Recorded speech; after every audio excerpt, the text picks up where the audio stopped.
Today we have to discuss ये sandwich concept. इस concept को 1939 में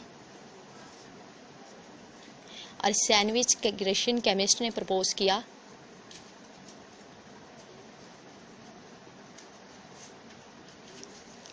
According to this concept, acid and base will be defined as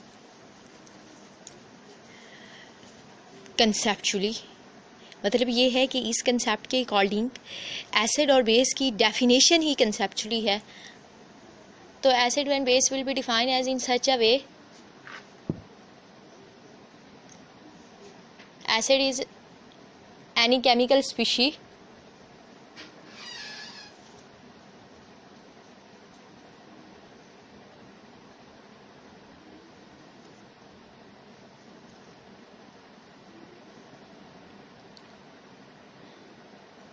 that is capable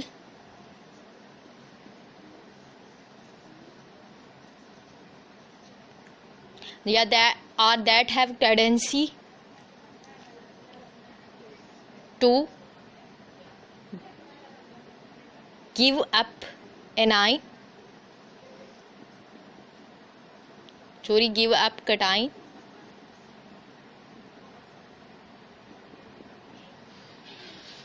combine with anion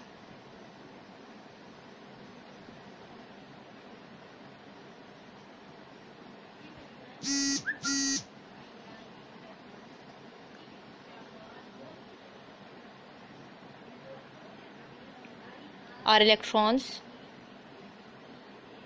and neutralize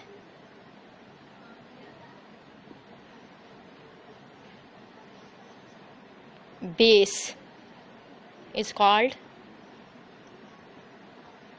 acid। अब आप देखें इसकी definition का हर एक पॉइंट कंसेप्चुअल है। हमने ये कहा कि वो केमिकल स्पीशी जो किसी भी रिएक्शन में या तो कटाइन देगी या फिर एनाइन के साथ कंबाइन होगी या फिर इलेक्ट्रॉन के साथ कंबाइन होगी या फिर न्यूट्रलाइज करेगी बेस को, और उसको आप क्या बोलोगे? एसिड। अच्छा, अगर आप इसी की रिवर्स कर लो, आप ये कह दो कि एनी स्पीशी, ये तब बेस बन जाएगी अगर हम इसका रिवर्स कर लें। हम ये कहेंगे any species, chemical species that has capability or tendency to give up, इधर आप लिख दो एनाइन, कंबाइन विद कटाइन, इसको आप कटाइन कर दो,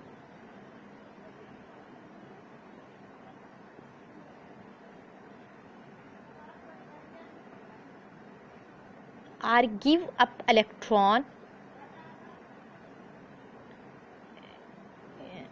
इधर से हम रेज कर लेते हैं, give up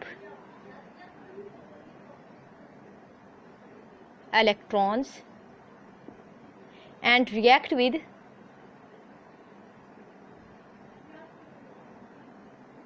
acid and neutralize it,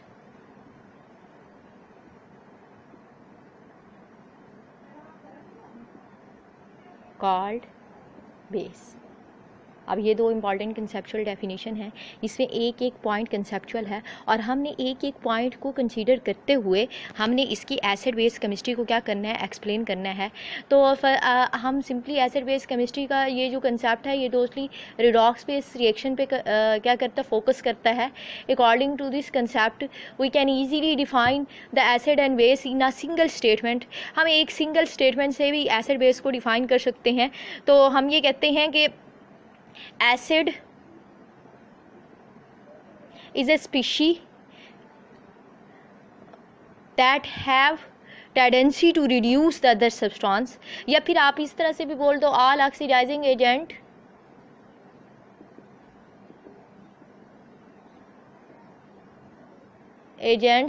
are acid, और बेस की डेफिनेशन आप क्या कहोगे? आर रिड्यूसिंग एजेंट,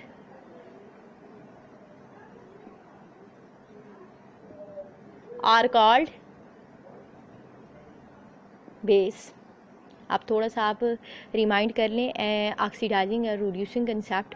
हम ये कहते हैं कि वो स्पीशी जो इट सेल्फ रिड्यूस हो जाए, मीन कि वो स्पीशी जो किसी दूसरी स्पीशी की ऑक्सीडेशन का बाइस बने, अपने अंदर इलेक्ट्रॉन गिव अप कर ले, तो उसको आप क्या बोलते हो, उसको आप बोलते हो एसिड।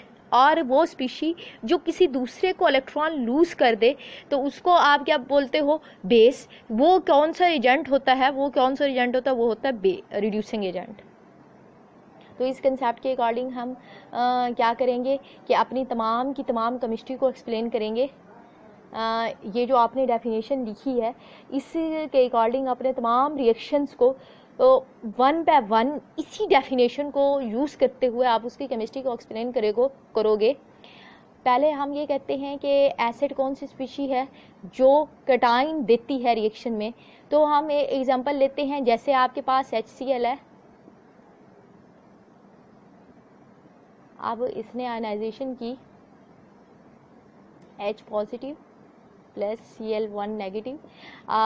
किसी भी स्टूडेंट में बच्चे किसी बुक में आपके पास ये रिवर्सिबल रिएक्शन होता है और किसी में ये डायरेक्ट रिएक्शन होता है, तो आप डायरेक्ट रिएक्शन से इसको रिप्रेजेंट कर सकते हैं। Because strong acid have tendency to give forward reaction more as compare to reverse reaction. तो दोनों केस में आप ठीक लिखते हो। अब आप देखो, तो हमने ये कहा कि वो स्पीशी जो रिएक्शन में कटाइन देती है, और इस चीज़ में आपने कटाइन को हाइड्रोजन आयन ही एक्चुअली उसने बोला था, कोई और कटाइन नहीं बोला था कि सोडियम आयन, पोटेशियम आयन या रुबिडियम आयन या कुछ और नहीं बोला था, उसने हाइड्रोजन आयन पे फोकस किया था। और इसी तरह से जब आप बेस की बात करते हो तो आप ये कहते हो कि वो स्पीशी जो आपकी रिएक्शन के दौरान गिव अप क्या देती है, एनाइन देती है, तो आपके पास क्या बनेगा, वो बेस बनेगी। अब आप देखें, हम इसको ये कहें कि ये तो स्पीशी कटाइन भी दे रही है, एनाइन भी दे रही है। कटाइन हम हाइड्रोजन आयन पे फोकस करेंगे तब एसिड बेस डेफिनेशन करेंगे, और एनाइन को आप हाइड्रोक्सिल आयन पे फोकस करोगे तब एसिड बेस डेफिनेशन को इस कंसेप्ट के अकॉर्डिंग वैलिड करोगे। तो देखें, पहले की डेफिनेशन में ये थी कि डेफिनेशन के according the species that have capability to give up cation, तो उसको आपने एसिड बोला, और वो कहा कि जो एनाइन देगी उसको आपने बेस बोला। तो ये एग्जांपल उन दोनों चीज़ों को क्या कर रही है, क्लियर कट इन्फॉर्मेशन दे रही है। और इसका प्रैक्टिकल एविडेंस भी यही है कि इसकी pH जो होती है वो 0 से लो होती है, और इसकी pH 7 से लो होती है, और इसकी pH जो है वो आपके पास 7 से एबव होती है। अगर आप डेफिनेशन की सेकंड पोर्शन को देखें तो हमने ये कहा था कि एसिड वो स्पीशी है जो किसी भी रिएक्शन में किसके साथ रिएक्ट करती है, acid is species that react with A9. ये कहा मीन कि वो कंबाइन का वर्ड यूज़ किया, वो एक्चुअली रिएक्शन का वर्ड था ना, कि किसी भी रिएक्शन में आपके एसिड वो स्पीशी होगी जो आपके रिएक्शन में एनाइन को के साथ मिल जाएगी, उसको पिकअप करेगी, और बेस वो स्पीशी होगी जो रिएक्शन के कटाइन के साथ पिकअप होगी, कंबाइन कटाइन कर लेगी। मीन के आप ये कहते हो कि वो या फिर हम ये भी कह सकते हैं कि वो गिव अप एनाइन का कॉज बनेगी। मीन के या तो वो ये एनाइन के साथ मिलेगा और कटाइन की प्रोडक्शन की काज बनेगी, और ये कटाइन के साथ कंबाइन होगा और एनाइन की प्रोडक्शन की काज बनेगी। तो ये दो इंपॉर्टेंट कंसेप्ट हैं। इसके अकॉर्डिंग आपको एक एग्जांपल से इस चीज़ को बहुत अच्छे से आपको समझ आ जाएगी। जैसे हम ये लेते हैं लास्ट रिएक्शन की ही हम एग्जांपल ले लेते हैं। जैसे आप ये कहते हो कि आपके पास है Na2O। अब आप इसकी जब एग्जांपल देखें, इसका रिएक्शन करें कार्बन डाइऑक्साइड के साथ या किसी भी ऑक्साइड के साथ का नॉन मेटल, तो आपके पास क्या बनेगा, Na2CO3। अब हम देखते हैं कि वही कंसेप्ट कि इसमें एसिड कौन सी स्पीशी और बेस कौन सी स्पीशी है। अब आप देखिए कि carbon dioxide is an acid because it have tendency to pick oxide ion. ये वो ऑक्साइड आयन को क्या कर देती है, पिक कर लेती है। तो ये आपके पास क्या हो गई, एसिड। और according to Lux Flood concept and Usanovich concept, both के अकॉर्डिंग ये क्या है, आपके पास एसिड है।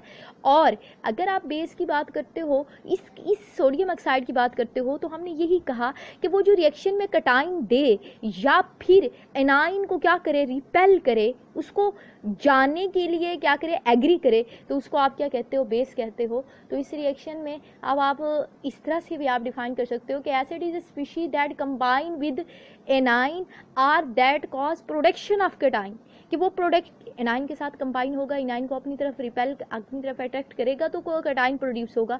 और इसी तरह से बेस वो स्पीशी होगी जो इस एसिड को एनाइन देगी, तो फिर आप क्या कहोगे, उसको बेस है। या फिर कैटाइन ड्यूरिंग रिएक्शन प्रोड्यूस करेगी, कैटाइन की प्रोडक्शन, सोडियम आयन की प्रोडक्शन से क्लियर कट इन्फॉर्मेशन मिलेगी कि आपके पास ये क्या कौन सा है, कि सोडियम ऑक्साइड बेस है। और न्यूट्रलाइजेशन रिएक्शन की अगर बात करो तो लास्ट पैरा में, लास्ट लाइन में, लास्ट स्टेटमेंट मैंने ये बोली थी कि acid has a tendency to neutralize base and base has tendency to neutralize acid and give salt.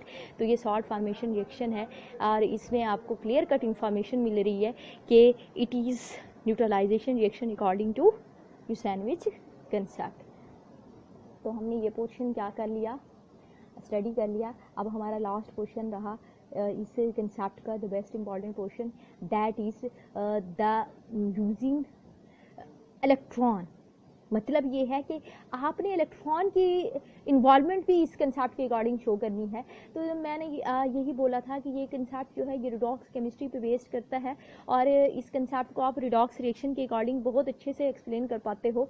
तो आप ये कहते हो कि ऐसे ये जो रिएक्शन है इसमें आप ये कहते हो कि ऑल ऑक्सीडाइजिंग एजेंट और acid and all reducing agent are bases. तो अब इसमें हमने स्टेटमेंट में क्या लिखा, हमने ये कहा कि एसिड की ये टेंडेंसी होती है कि वो कंबाइन हो जाता है किसके साथ,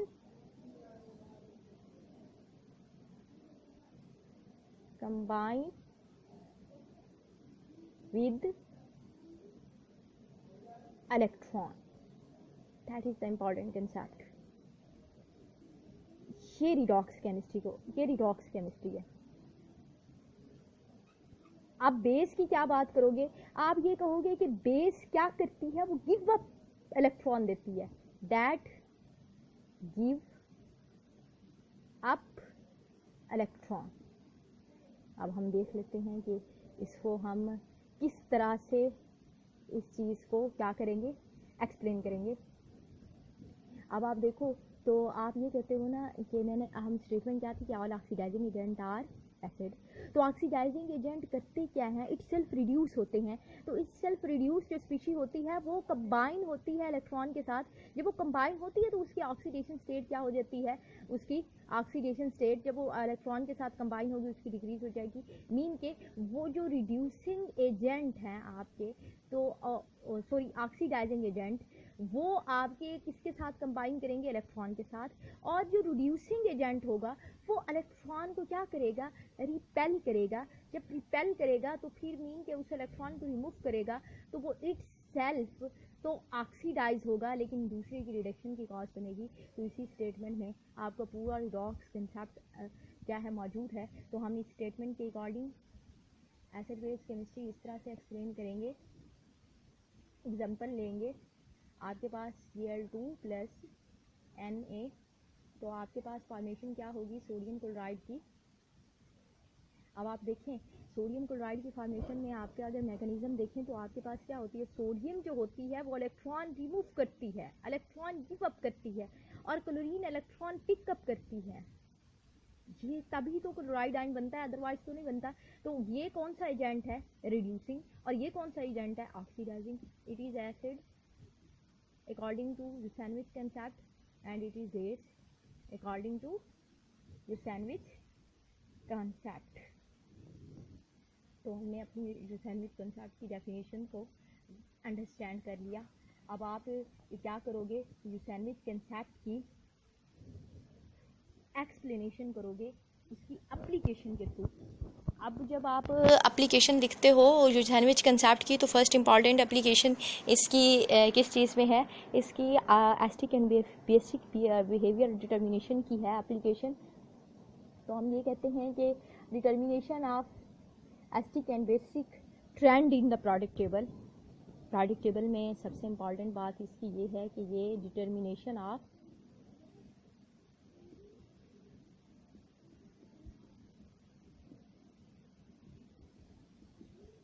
एस्टिक एंड बेसिक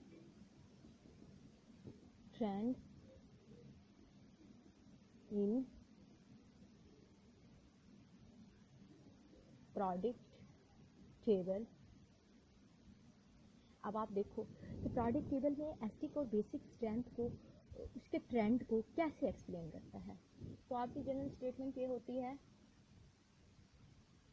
कि जब आप लेफ्ट टू राइट मूव करते हो प्रोडक्ट टेबल में,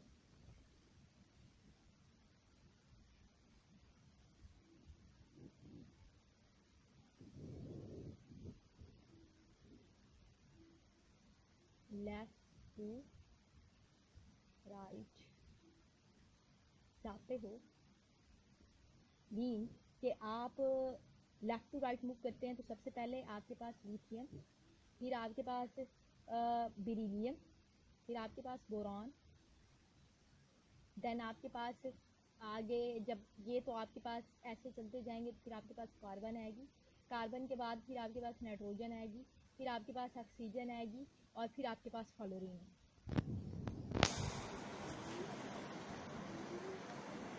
अब आप देखें तो आप lithium boron, lithium beryllium boron, beryllium boron, carbon, nitrogen, oxygen, fluorine, ये आप क्या मूव कर रहे हो, लेफ़्ट टू राइट। अब हम जब देखते हैं तो left to right acidic property increase,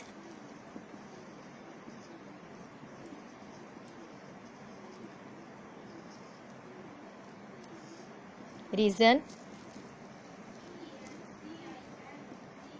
कैसे, रीज़न भी हमने देनी है और उसके बाद हमने ये भी देखना है कि किस तरह यूसेनविच कंसेप्ट इसको एक्सप्लेन करता है। तो जब आप लेफ्ट टू राइट मूव करते हैं तो दो आपके पास इम्पॉर्टेंट प्रॉपर्टी जो होती है कंपाउंड्स की, वो दैट इज़ इलेक्ट्रोनेगेटिविटी। तो इलेक्ट्रोनेगेटिविटी ऑफ द एलिमेंट वो लेफ़्ट टू राइट क्या हो जाती है, इंक्रीज़ हो जाती है। जैसे इलेक्ट्रोनेगेटिविटी एलिमेंट की इंक्रीज़ होती है तो आप ये कहते हो the tendency of acceptance of electron of the metal या of the element will be increase, कि किसी भी एलिमेंट की जैसे इलेक्ट्रोनेगेटिविटी इंक्रीज़ होती है तो उसकी पिकिंग पावर जो होती है इलेक्ट्रॉन की वो क्या हो जाती है, इंक्रीज़ हो जाती है। तो जब पिकिंग पावर किसी भी सब्सटेंस की इंक्रीज़ हो जाए इलेक्ट्रॉन की, तो ये सैंडविच कंसेप्ट के अकॉर्डिंग ऐसी स्पीशी जो किस रिएक्शन में से या किसी भी इन्वायरमेंट से वो क्या करती है, इलेक्ट्रॉन को पिकअप करती है, उसको आप क्या बोलते हो, एसिड बोलते हो।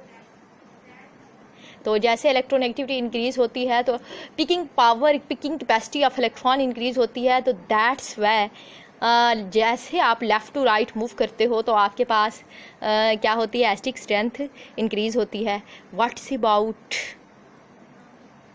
Top to bottom question, what's about top to bottom, its answer will be given by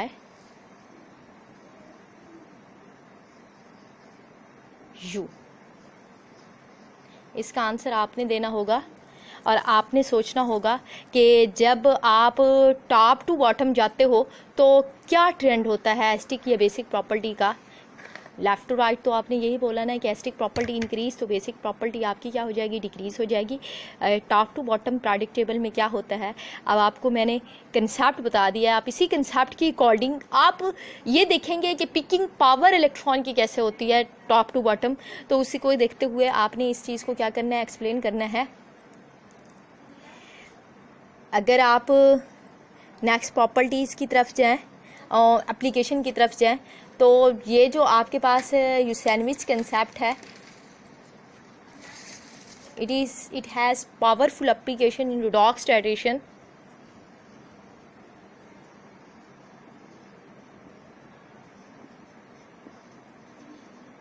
देखिए आपका यूसेनविच कंसेप्ट ही आपका बेसिक प्रैक्टिकल का पार्ट है जो आप करते हैं ड्यूरिंग लैब।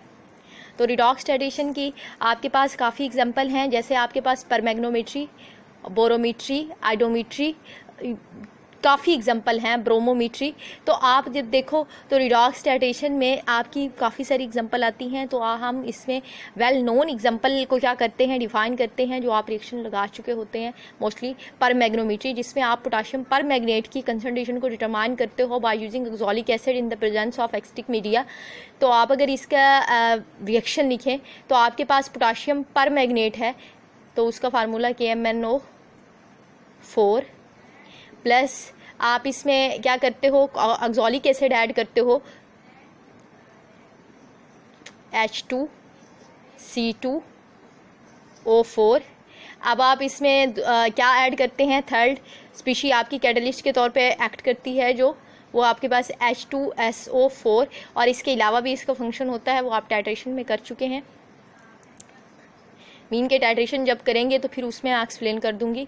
अब आप इसमें परमैंगनेट और आपका एक्सोलिक एसिड और आपके पास सल्फ्यूरिक एसिड, जब ये तीन स्पीशीज़ को आके आप टाइट्रेशन करते हो तो फिर आपके पास होता क्या है कि पोटाशियम सल्फेट ऑब्टेन होता है प्रोडक्ट में, plus manganese sulphate plus carbon dioxide gas evolve होती है, और उसके बाद आपके पास प्लस वाटर। अब हम ये देखना चाहते हैं कि इसकी केमिस्ट्री यूसेनविच कंसेप्ट कैसे एक्सप्लेन करता है। अगर आप देखें तो आपको तो दो एसिड नज़र आ रहे हैं और एक आपके पास सॉल्ट है, तो आप कैसे एक्सप्लेन कर सकेंगे कि it is acid based chemistry. अगर और मैंने बोला कि sulphuric acid is catalyst, mean के कैटलिस्ट के तौर पे एक्ट करता है, तो हाउ इट प्रूफ कि it act as a catalyst. Permanganate के साथ ये भी एसिड है, ये भी एसिड है, तो ये तो स्ट्रॉन्ग एसिड है, ये वीक एसिड है, तो इसको आपने कैटलिस्ट कैसे बोला। तो इस सब की आंसर आपके पास कौन सा कंसेप्ट देता है, यूसेनविच कंसेप्ट देता है। क्यों? Because Usanovich concept belong to redox chemistry, कि ये रिडॉक्स केमिस्ट्री की बेस को डिवेल्प करता है।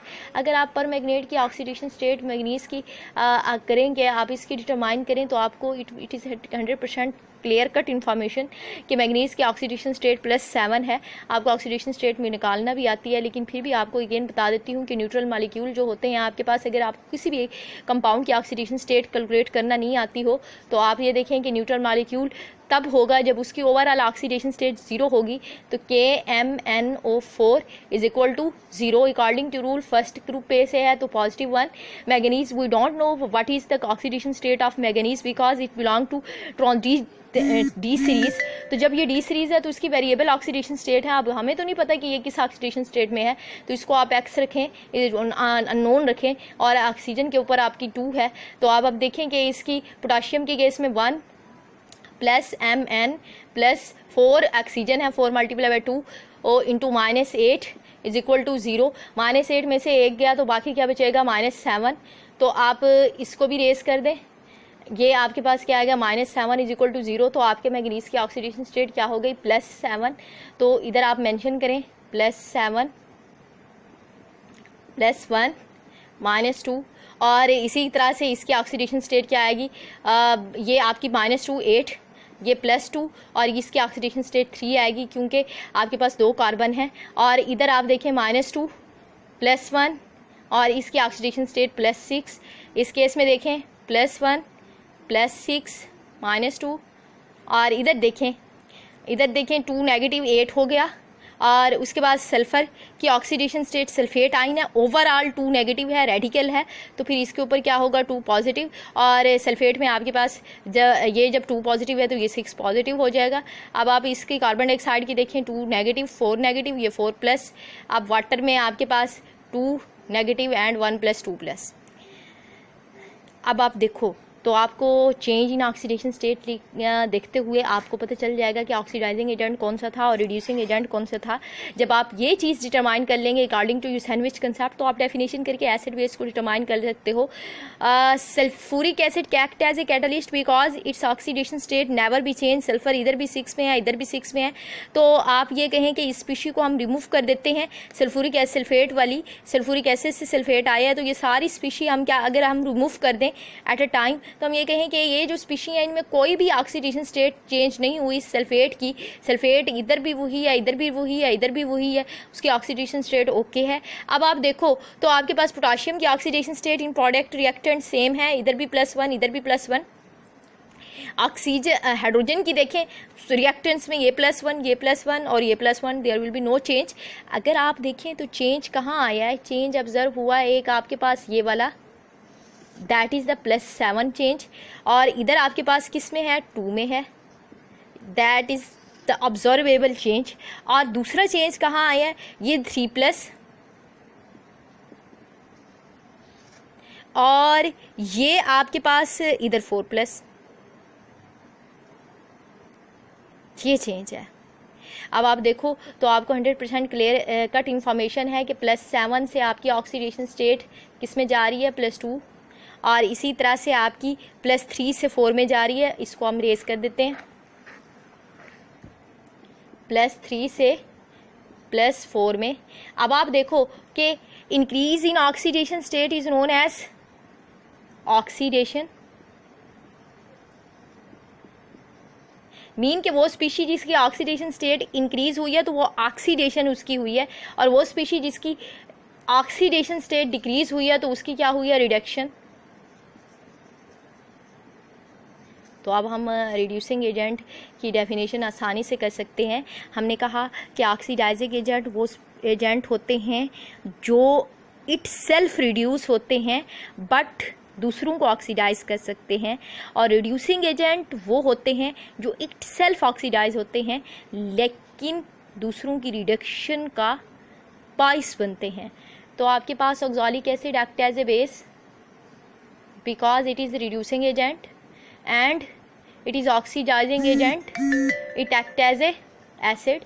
तो हम अगर कहें इस तरह से नहीं डिफ़ाइन करें तो अगर हम दूसरी तरह से डिफ़ाइन करें तो हमें पता है कि 7 से 2 में ऑक्सीडेशन स्टेट उस वक्त जा रही है जब मैग्नीज 5 इलेक्ट्रॉन पिक करेगी, तो वो स्पीशी जो रिएक्शन में से इलेक्ट्रॉन को पिकअप कर ले तो वो according to Usanovich concept acid हुआ करती है, और वो स्पीशी जो इसकी +4 तब जाएगी जब ये रिएक्शन अपनी 3 ऑक्सीडेशन स्टेट से एक इलेक्ट्रॉन रिमूव करेगा, तो वो स्पीशी जो रिएक्शन को इलेक्ट्रॉन दे तो वो according to Usanovich concept it is base.